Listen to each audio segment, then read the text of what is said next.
अभिले बादल गइले देखी जे लोगावा हमरे के दोसदी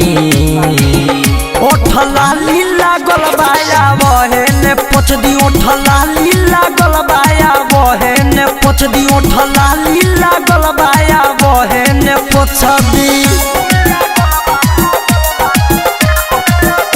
ज्योति रिकॉर्डिंग स्टूडियो घोड़ा सहर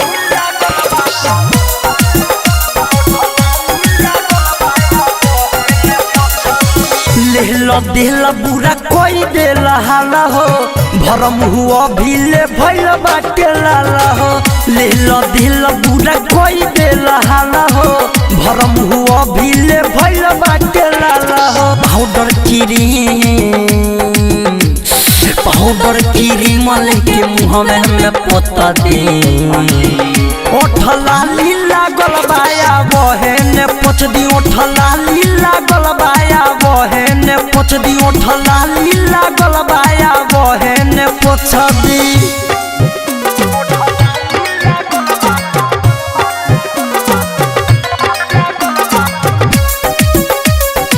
म्यूजिक बाय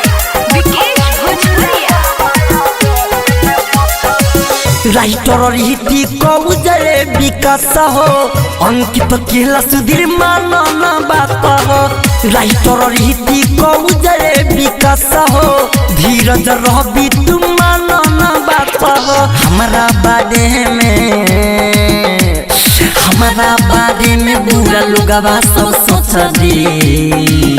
ओठला लीला गलबाया बहने पोछदी ओठला लीला गलबाया बहने पोछदी ओठला लीला गलबाया कुला गाली अभिनय हो कइले भरम हुआ अभिले बादल गइले देखी जे लोगावा हमरे के दोसदी